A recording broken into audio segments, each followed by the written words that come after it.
Welcome to my monthly update on all my life, where I rant to my photo booth just for fun. Right now it's like 7:50 a.m. I don't know, I got up just really early and it got ready, and now I'm having like a little breakfast. But I watched Dustin's video and he was talking about situationships and relationships and just change in life. Made me want to talk about mine because I feel like I have had a whirlwind of experiences when it comes to new things, when it comes to getting to know people, when it comes to romance, when it comes to love. Anyways, what I'm saying is that I was doing some reflecting, and you know when you look back on moments where future you is now like, why the fuck did I ever entertain that?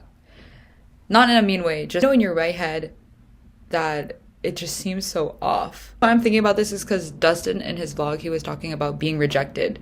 But I'm like, okay, let me switch it up and put the perspective, my perspective, the rejector. I wish I could read a piece of media where it was like from the perspective of someone who was rejecting someone, but for like a valid reason and not like an evil reason, and just because they want to like lead them on.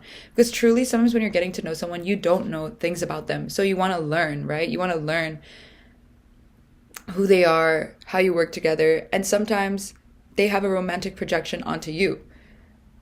But what I'm getting here at is that what's my point? Bitch, what's my point?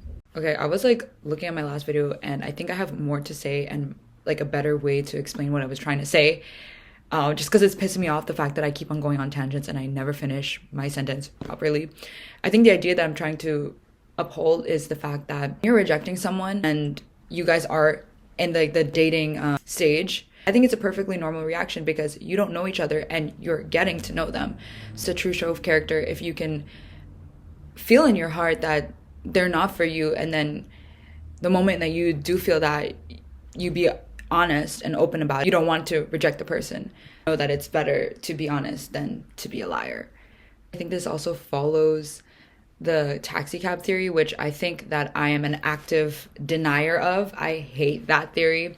So essentially the taxi cab theory is like this idea that when a person, usually stereotypically men, but whatever, when a person is comfortable in their life, like let's say they're financially stable or they got their academics figured out, their career about to be set for them, and now they have space to look for love or that category of their life that's missing. So they take on the first available person to them.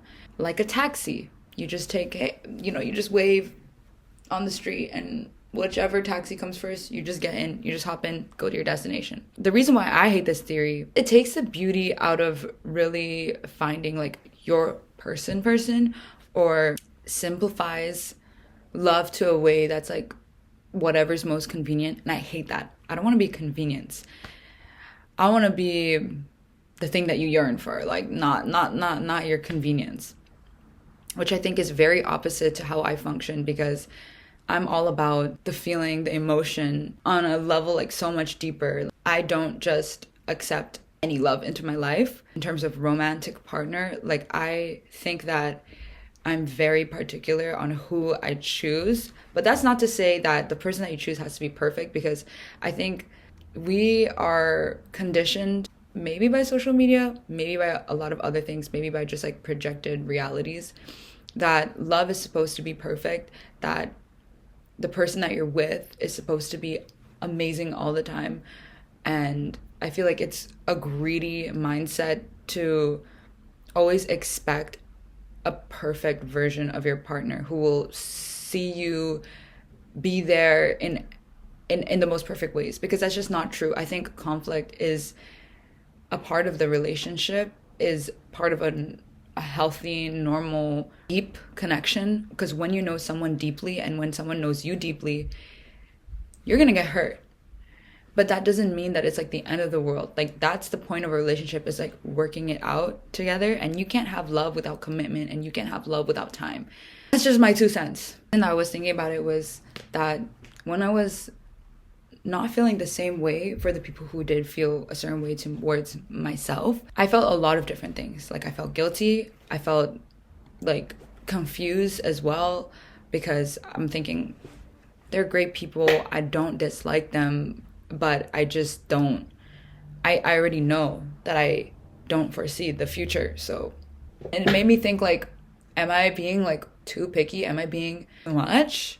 Honestly, you can never be too picky, too much. If, like, just stand your ground, girl. Girl, get up, stand your ground. Okay, I know my hair is a completely different color, but I have even more things to add. I recently watched Hitomi's video, and on the topic of rejection, I put it like this first. I think a girl's worst fear for their guy friends is to hear the words, I have a crush on someone and you know them really well. Like, that is my worst fear. On that note, in her video, she talked about how to just let things happen, like, naturally, without some sort of preconceived notion. It's this idea where a lot of guys that get butthurt or upset that, why am I always getting friend zoned? Well, why did you sex zone me? Why did you immediately put me in this box or put me in this category as someone that is an option, like, sexually? That's kind of what she talked about, and I think I really agree with that standpoint, because obviously being friend zoned when you really like someone is the worst. But what can you do? You just got to get over it, right? I do see it more prominently so with men, and I find it difficult to be in relationships. I'm talking like relationships, like generally, like friendships and stuff like that, with people who have a preconceived perception of you, of what you can be to them, where it's like, no, can we feel out the energy? Can we just coexist? Like, I feel like Jaden Smith. Can we talk about the economic and political state of the world right now? Nobody wants to talk about the economic and political state of the world right now. Everyone just wants to fuck. I'm kidding. But anyways, roll it back to past me. But okay, this is also super off topic, but shit, I need to go to school soon. But my mom told me this quote, which really stuck with me, and it was like, being in love is like giving someone a loaded gun pointed at your heart and hoping they won't pull the trigger. And I was like, that's beautiful.